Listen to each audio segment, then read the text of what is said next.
What's happening, guys? Safety Liner C2 here. We've got bus stuff for sale.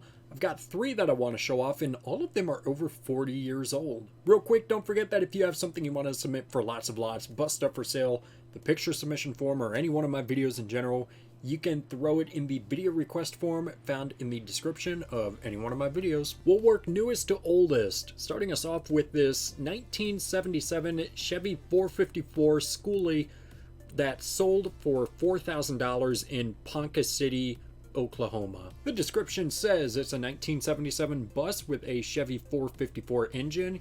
It's an automatic, runs and purrs like a dream, was redone but the guy didn't do it right, so I ripped it out.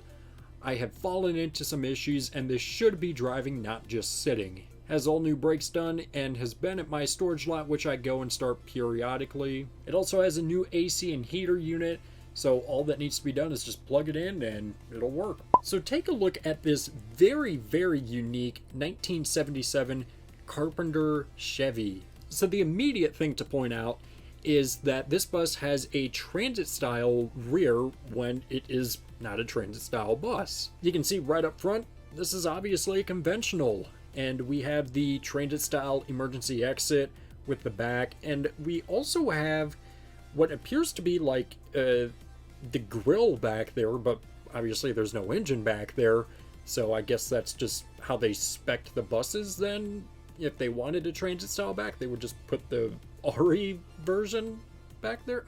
I don't exactly know. It's kind of weird. Hi, so I'm in the process of editing this, and I found out why there is the grill on the back. If you take a look above the back window, you can see that there is an AC unit on there, which for the time is a really nice spec, even if it is aftermarket. What's suspected is that that trunk area would hold some of the bigger pieces of that AC unit that, you know, now we would normally see on top of a bus or under the bus, but instead that went in the trunk part of a bus. Also notice that there's understorage on the bus and a sedan style door. Now you can't really see it that well, but we can see this sedan style door there, and this is unfortunately the only picture that we get of it.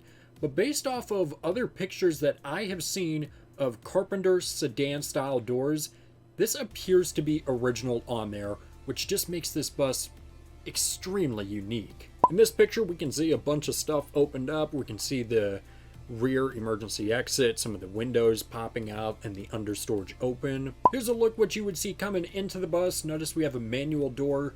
Take a look at the floor. We can see that this definitely was converted into a skoolie, but it looks to be in decent condition so far. Here's a look at the roof of the bus. Here's the inside of the bus, and we can see the back where there would be the trunk, how we have stuff just sitting on top of where the seat would be. There's a look at the odometer, a couple shots of the engine, and a look at the front of the bus. It appears that this was never originally a school bus, which makes sense with the sedan style door, as well as the trunk in the back.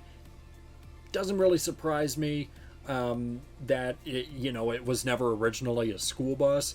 I think this is so cool, and for $4,000, it's not an outrageous price, especially if the bus runs and drives as well as the owner says that it did. And next up, we are looking at a 1973 Ford B500 listed for $1,000 in Borger, Texas. The description says 1973 B500. Runs and drives, no title. It has a 391 motor and a 5-speed manual transmission. It'll need to be towed since it's sat for 35 years and needs some oil and a filter. And here's the bus. It is a Shorty Superior Ford. You can see written on the side this was owned by a church, and I assume that this was never a school bus, and you'll see why here in a minute. We can see in this picture there were no warning lights at all, so obviously that's a pretty big indication that it was never a school bus. Here's another picture of the side. It looks to be in fairly good condition for its sitting for as long as it did. Here's a picture of the passenger side. There's a look at the back of the bus. Again, I'm surprised that this bus is in as good of condition that it is. Doesn't appear that there's any broken glass or any major damage on the bus. Here's a look at the engine, and here are a couple different build plates for the body, the bus, and the chassis. Yet another reason this was probably never a school bus, we have coach style seats in here. Again, these look to be in fantastic condition for their age. Here's a look at the driver's area. We can see a manual door and that manual transmission right below it. Here's a look at the seats again. They obviously need to be cleaned, but great condition so far. And this bus just keeps getting better. We have overhead storage in here. Look at that. Here are some shots of the underside of the bus. You know, it looks pretty typical of the age. It could definitely be a lot better, but it could certainly be a lot worse too. And now we're looking at the under storage compartment on the driver's side of the bus. $1,000, it's definitely going to need some work. But man, that is such a cool little bus. All of those features just put together. It's a really great bus.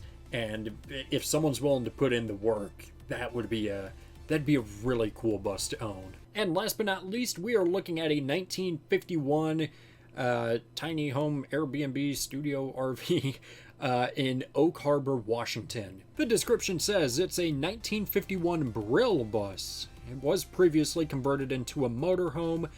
Maybe you can convert it into a tiny home, an Airbnb, backyard bar, man cave, she shed, greenhouse, yard art, or just, you know, restored into a school bus. Unfortunately, it doesn't run, but it did when it was parked in 1994, so it's been a little bit since it ran. Anyways, take a look at this Brill bus. I mean, I can't say I'm too familiar with Brills. I have seen one in person before, and that was at the Museum of Bus Transportation. Otherwise, I can't really speak to, you know, what the heck we're looking at. It almost looks kind of like a super coach of the era mixed with a city bus, almost. But we can see that the original door was taken off and a, you know, house door was put on there, and it is definitely in rough condition. It's definitely been sitting since 1994. There's a look at the Brill logo up close. Here's a head-on shot of the bus. Again, it's seen better days. Here's a look at the passenger side of the bus. The driver's side of the bus, notice the very large panel stop sign on there. The back of the bus, again, notice the warning lights are actually still on there. I'm surprised to see that. And I am surprised that it appears that none of the glass is broken, and we can only see a couple minor dents towards the back of the bus. Well, the inside has seen better days. I guess the outside has too, but the stepwell not doing that great. It looks like the driver's area is just not good at all, completely rusted. And also just notice how basic that driver's area is, even compared to other buses at that point. Here's the inside of the bus. Like it was mentioned in the description, previously turned into a motorhome. Nothing too special about it. But again, I'm really surprised as to see that this is not in awful condition. $1,600 for that bus. You know, it's been sitting quite a while. I'm sure it would need a lot of work to get running. But for the condition that it's in, and I mean, if you're just moving it from one place to another, don't plan on, you know, trying to get it to run or anything.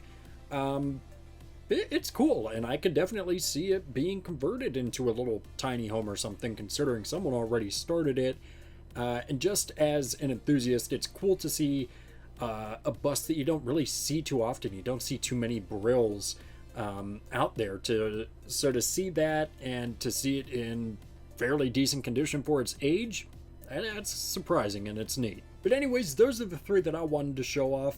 And as always, let me know if you had the time, money, resources, anything that you would need. Which one of those would you get?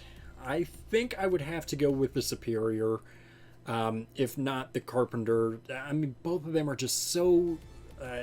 they just have a lot of specs on there that you normally don't see.